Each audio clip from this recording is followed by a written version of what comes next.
Hello everybody. This video today we're going to do is basically building the log grapple you see behind me on the KYMRON XTL 30. This video was started back in mid-April of 2025, and today it's mid-June 2025. So a couple of months have passed from whenever I started this project to today. I was just starting to make videos about the XTL in April. That's whenever I picked this unit up originally from the dealer down in Muskogee, Oklahoma. And I wasn't very good at media management, let's say. Short of it is you're going to see the first part of this video is actually me working and welding and building it, and then it's just going to stop because I lost a lot of footage. So I've learned, I've put some fail safes in place. But today, I'm going to catch you up on the rest of the story. Hey, so now I'm going to take that plate that I'm going to use, and I'm going to work on building a 5-foot jib or log grapple out of it. So I've ordered off of Amazon, of course, everything from A to Z. Pay me, Jeff B. I have ordered a grapple. It's a manual one. 32-inch opening, allowing you to go down and grab something. So I am going to basically build a jib that'll go up 5 foot with a little overreach on it, and then we'll gusset all that in, weld it to this plate. I think I'm also going to add to this plate a trailer hitch so I can go up and move trailers with this. And then that way it's multifunction and useful for me. But the benefit here is that I'll be able to build this, weld it up, put it on the front of my little machine, and then as I'm doing tree work around, I have a really awesome neighbor who's an arborist.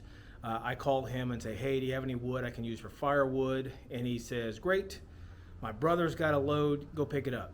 These are massive red oak logs, lots of wood. Very grateful for that, but I've got to be able to move it, and they all have these very expensive articulating, rotating 360-degree hydraulic grapples. That's awesome. Not this guy. I don't have that. I don't do this for a living. So nevertheless, I'm going to build one using my trusty Chinese plasma cutter and my Harbor Freight welder. We're going to build us a grapple that we can use. Let's go out and look in the steel pile and see what I can find in the way of some 2-inch, 1/4-inch wall steel for this project. Okay, out here at the steel rack, I've got steel stacked up for several projects. All this painted red steel here is, this is the foundation of a 20-foot cantilever gate that I have to weld up for our home. But looking around, I see down here on the bottom 2 sticks of 2x2, looks like 1/4 inch. So let me rip that out and we'll take that inside and see if we have enough steel for our project. Okay, so we are back in the shop. I found 2 pieces of steel that's going to work. One's about 4 foot 11 inches. I want it to be a 5 foot, so that's going to work out well. I may take a little bit off of that as part of the angle cut, but we'll get to that. First thing we got to do is we've got to get this plate here and get it measured, add the steel, and make sure this is going to fit on the front of our little mini skid, sorry. So we're going to take this over and fit it up and make sure that we get it right. We're going to have to cut 2 strips and weld those in, and then we'll at least have that fitted, which is perfect. That's what we need. From that point, we can work on welding the jib, cutting out our gussets, and getting all that done. So right now, let's go over and get it fitted and see how much space we're going to have. I think it's about 1/4 inch, but let's double check. Looking at this here, let's slip it on. Okay. So look down here. I have room to pull my pins up. It falls into place. You like that? There it is. That one's locked. What's going on here? Oh, over just a bit. I think we'll gouge those holes out with the plasma as well. Make sure those fit. Now, one thing that the KYMRON does not come with are any type of ram support. So they go here on the ram. When you have your boom up in the air, it then will stop it if it has a sudden pressure decrease. So what I have to be careful of is getting underneath here, and I just did it. I shouldn't do that. But I've got to be careful because there's no way to secure this from KYMRON at the factory. And so that's a negative. So I'm going to have to make some safety apparatus to stop me from getting hurt just trying to work on the machine. I think they should probably spec ram locks and give ram locks to everyone that's bought one of these. But personal opinion there. Safety is number one, especially when you're working with heavy equipment and anything like that. So as I look here, yep, I have a space. Let's get a tape measure.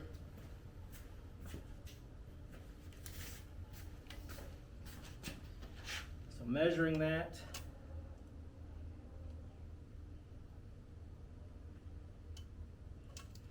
I have about 3/8 of an inch. So we're going to add a 1/4 inch shim in there. And that way we'll only have about 1/8 of an inch, which will be good clearance to get this on and off. Just so happens I have some plate that's not tied to another project. So we're gonna measure off and see if I can get 2 10-inch pieces, and I perfectly can out of this. So we're gonna make them about 1.5 inches. So we'll come here and let me get measurement at 1.5 inches. I'm gonna come here and get me 10 inches. So squares, construction squares work great. That way you can get your edge and get in here just like you want. Get that measurement. If a standard square won't work, you can always get your Swanson 12-inch square and use that. So we'll get this lined up, get our markings done. Okay, so there's our first piece. We'll go ahead and cut it, and then we will decide about our next piece. So what I'll do is I get this here on the, let's clamp it down. We don't want it to move on us. These clamps, you can get so many of these on a decent deal from our neighborhood Harbor Freight. And as a welder, fitter, fabricator, I don't know anyone that ever said, I have too many clamps, I don't want another one. All right, so we got that.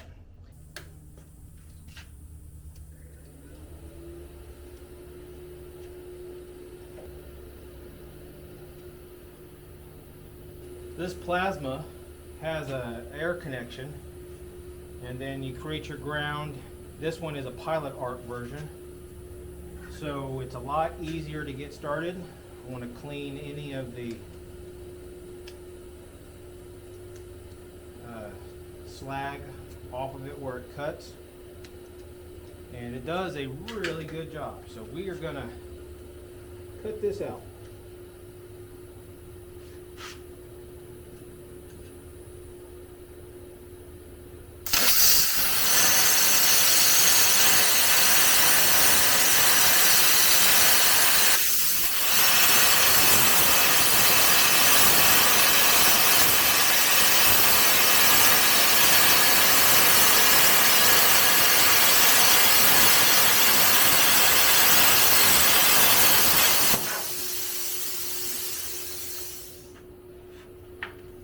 Went a little bit too fast there, but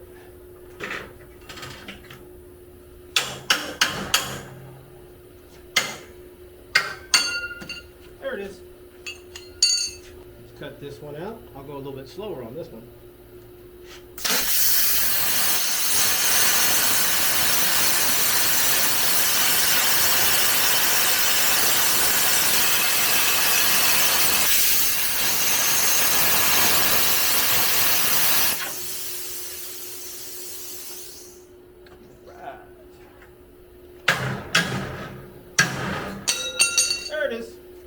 I'll tell you, that it's basically a cut 50 amp. Now, it doesn't go to 50 amps, but I have not had any problems cutting all types of steel with that thing.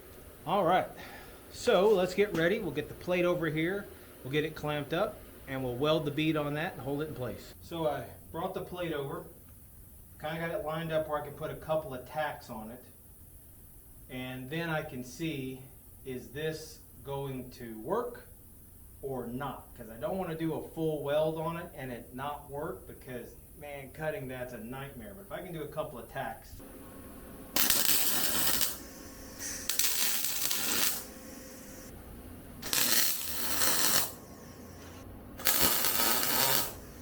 Moment of truth.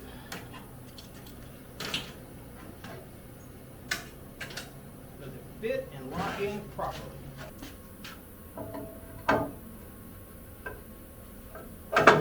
Woo! Look at that. Locks in good. Oh, just the perfect amount. That's great. Get a little movement in those pins. But the pins are fully engaged all the way through the bottom. I've got about, what was that?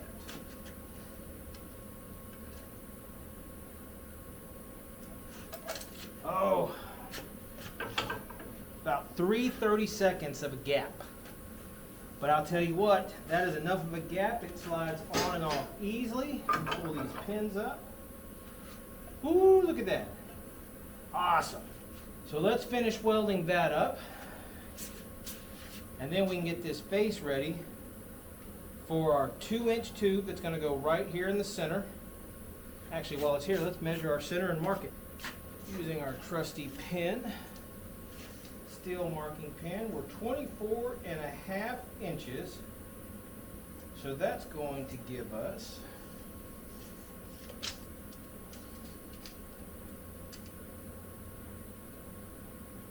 12.25. So 12.25 is our center. I'm left-handed. I wish I could get a good left-handed tape measure.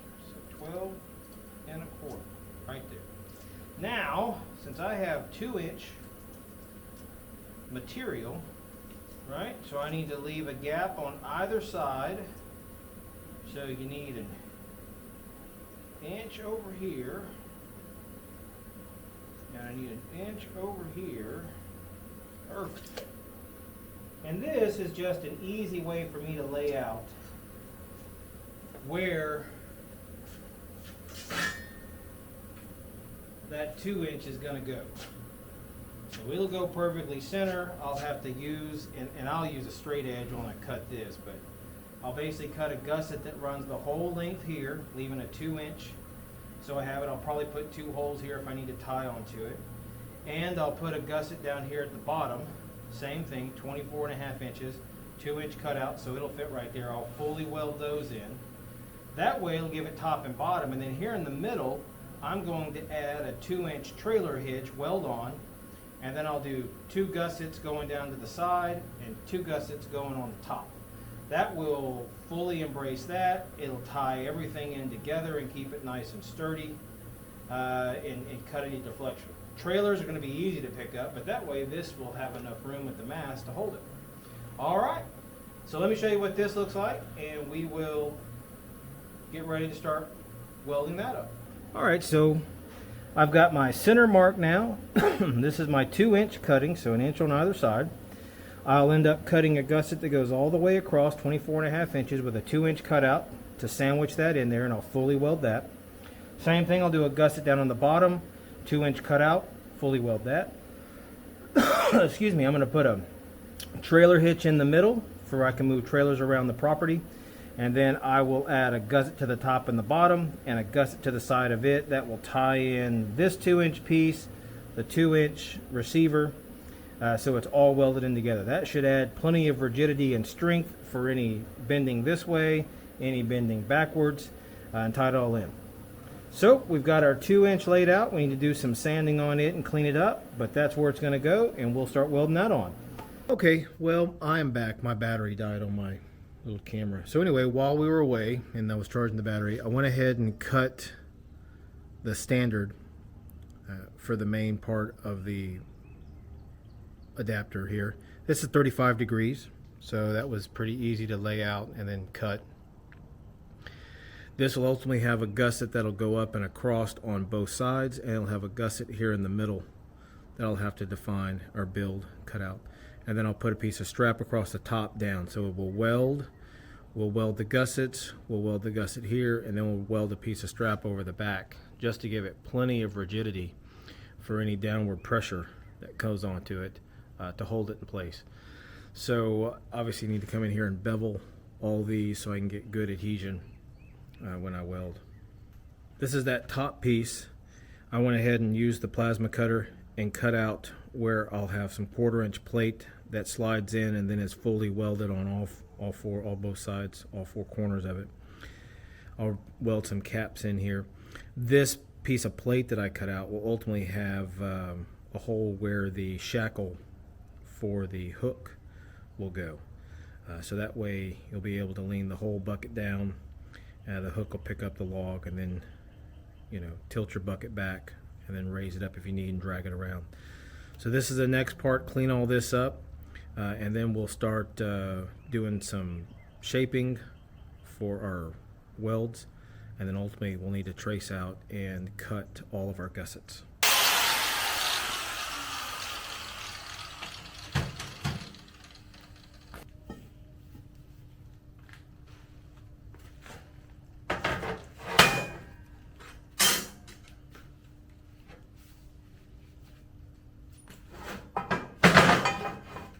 I tell you, when Harbor Freight had those 20% off coupons or 30% off anything under, I don't know, $10 or whatever, buying these clamps, I'd buy them and buy the box full.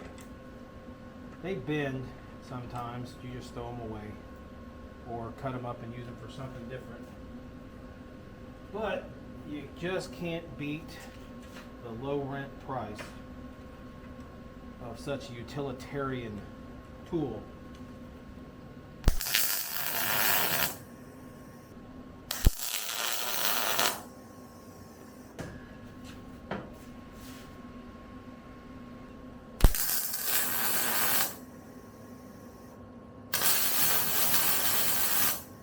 So here off the front is where we'll have that hanging down.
So if you notice, if you can tell, I was pulling my bead on the 2 side ones, or pulling my puddle, but I was pushing the puddle the other way.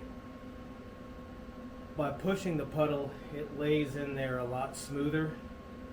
It's more often, sometimes not, as super penetrating as pulling your puddle.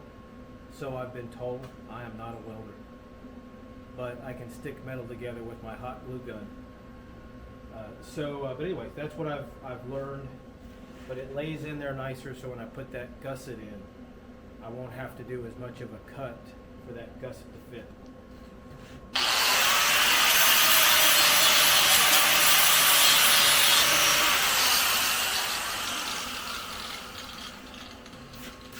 get our piece of scrap plate, and we will draw out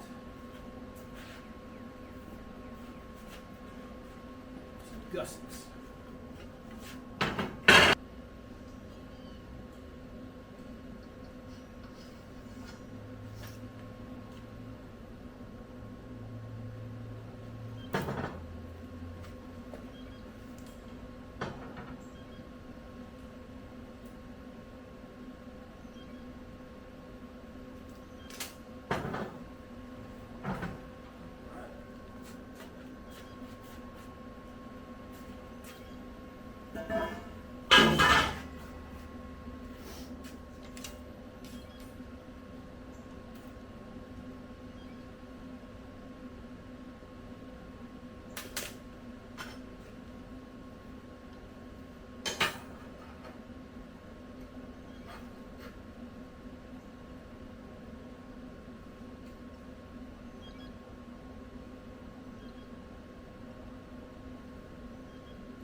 When we left, I was actually cutting and tracing out these braces here. So this was traced and cut out of 1/4-inch plate. There was a gusset here. It's been transferred over to this model. So all that then, whenever I had to cut this portion out and trash it because it was just too tall, wasn't going to work, this is just scrap now. Welded up super tight. This mechanical point was never going to fail.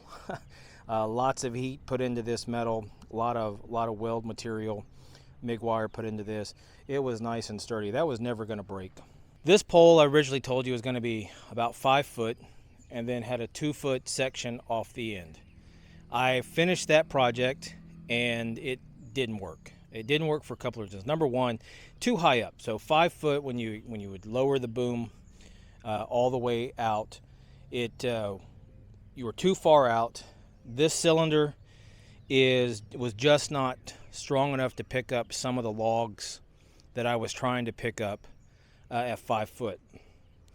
I went over and looked at my neighbor's fully articulating hydraulic grapple that he has on his Ditch Witch SK1550. Took some measurements and noticed that, it is not nearly as tall.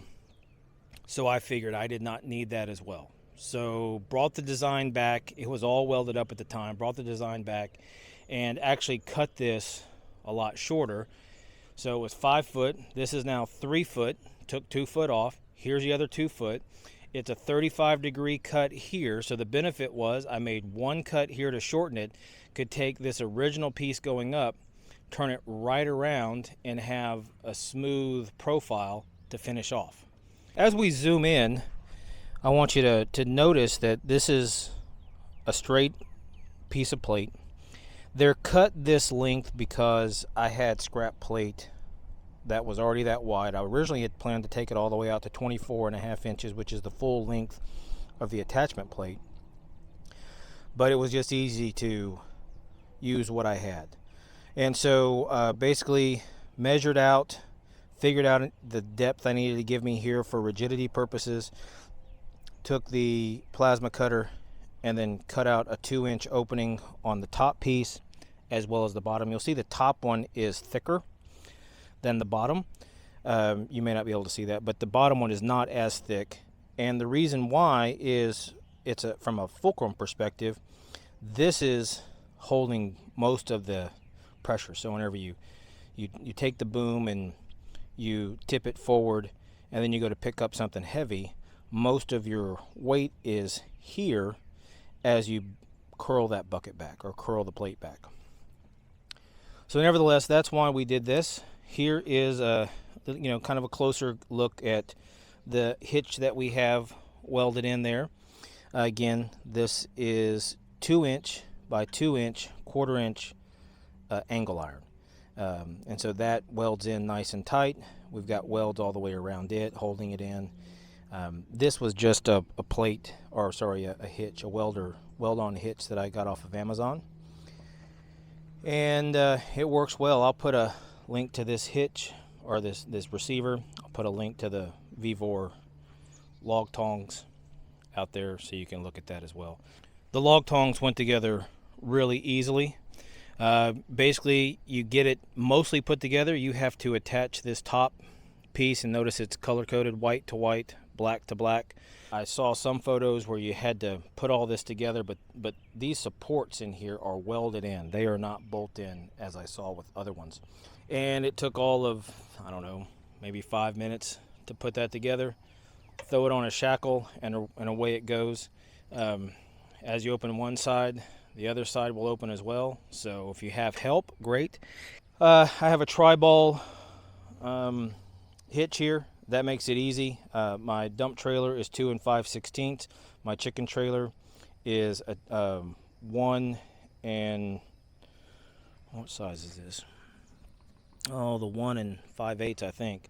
And then 2" is my equipment trailer that I haul. So this one gives me the ability to haul all of it together, which makes it nice. I appreciate you all coming along on this journey with me. The KYMRON XTL 30 has pleasantly surprised me. I'm very happy with its functionality. I'm happy with the amount of power that it has. I am pleased with the components that I've been able to research, and now having built a couple of tools makes it very helpful. It makes it very useful around the farm. But yeah, putting forks on it and cleaning out the shop is super nice.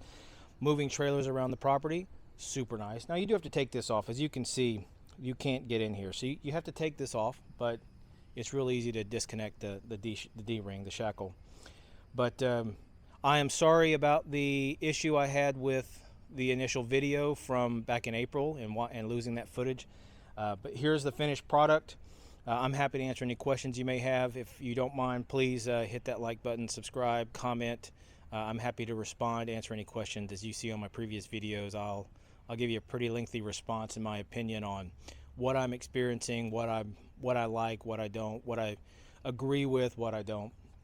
But hey, it's a good product. It works and it does its job. And having a tool like this has made it very helpful moving some logs around. And I'll have more of that footage coming up as we get into the dog days of summer here in Oklahoma. So until then, have a wonderful day. I appreciate you all. Thanks so much for watching. If you don't mind, hit that like and subscribe button again, and we'll catch you on our next project. Have a good day. Goodbye.